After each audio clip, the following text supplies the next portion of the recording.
Hello बच्चों, let's read this question. The question says, nowadays it is possible to detect the mutated gene causing cancer by allowing radioactive probe to hybridize its complementary DNA in a clone of cells, followed by its detection using autoradiography because यहाँ पे question में बोल रहे हैं कि अभी के समय में जो कैंसर कॉजिंग जीन्स होते हैं या म्यूटेटेड जीन्स होते हैं उसे हम आइडेंटिफाई कर पाते हैं using radioactive probe in the hybridization technique, जहाँ पे हम कॉम्प्लीमेंट्री डीएनए को स्पेसिफाई करते हैं एंड बाद में उसको ऑटो रेडियोग्राफी में डिटेक्ट कर पाते हैं। तो इससे हमें कौन सा रिजल्ट देखने को मिलता है या इस प्रोसेस को क्यों हम अडेप्ट करते हैं। Option A, mutated gene completely and clearly appears on a photographic film. Option B, mutated gene does not appear on a photographic film as the probe has no complementarity with it.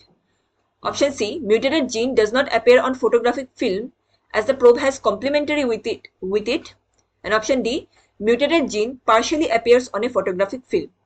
So, to answer this question, let us understand the key concept of this question.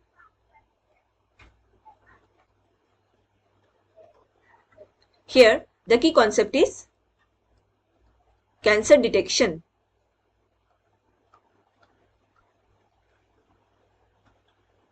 So cancer क्या होता है? इसमें हमें formation of tumour cells देखने को मिलते हैं।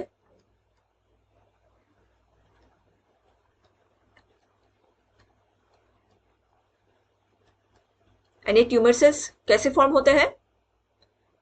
हमारे अंदर जीन्स में प्रोटो ऑन्कोजीन्स बोल के एक सेक्शन रहता है जो प्रिकर्सर होते हैं ऑफ कैंसर जीन्स। सो ये जीन यूजुअली स्विच्ड ऑफ रहता है, ये ऑन नहीं रहेगा। हाउएवर, अगर इस जीन में किसी कारण म्यूटेशन हो जाए तो प्रोटो ऑन्कोजीन ये ऑन्कोजीन में कन्वर्ट हो जाते हैं and this genes causes cancer. So अभी के टाइम में presence of such mutated gene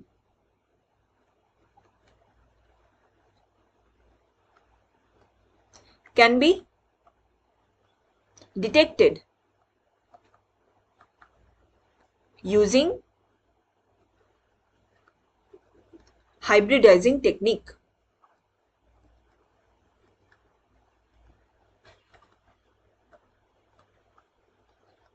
so hybridizing technique में क्या होता है? सपोज अगर हमें एक ऐसा शक है कि एक पर्टिकुलर डीएनए सीक्वेंस में म्यूटेशन होने का चांस है इन एनी इंडिविजुअल, तो हम क्या करेंगे? उस डीएनए सीक्वेंस के अगेंस्ट एक कॉम्प्लीमेंट्री प्रोब बनाएंगे।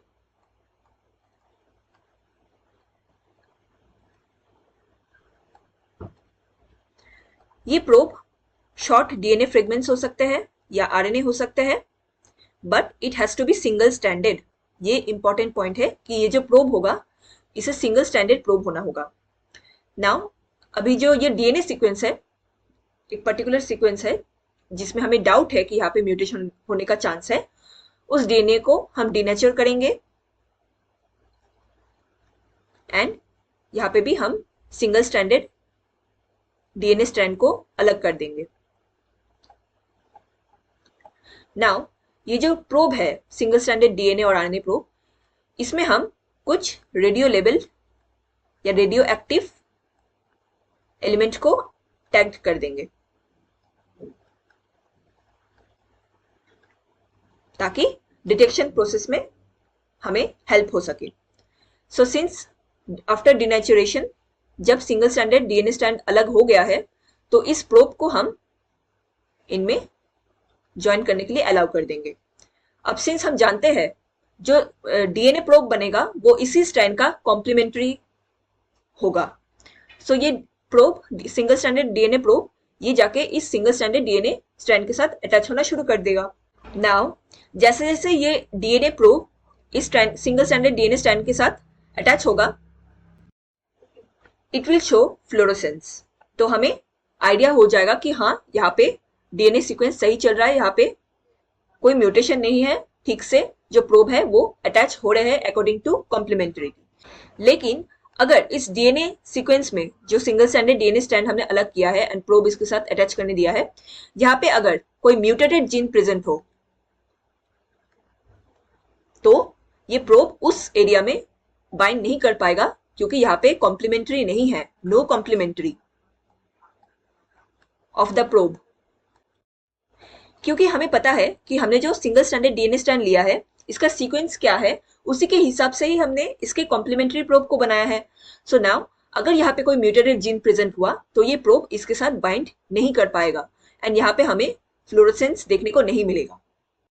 नाउ ऑप्शन ए में कहा गया है mutated gene completely and clearly appears on a photographic film.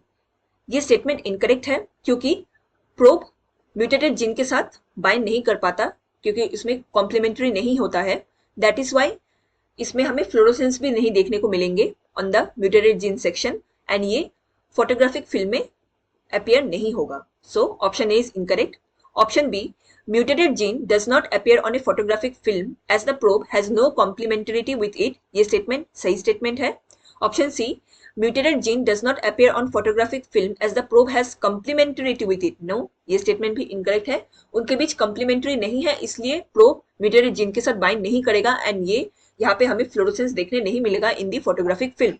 And option D, mutated gene partially appears on a photographic film, ये भी incorrect statement है। So the correct answer for this question is option B, mutated gene does not appear on photographic film as the probe has no complementarity with it। I hope you understood it well. Best of luck.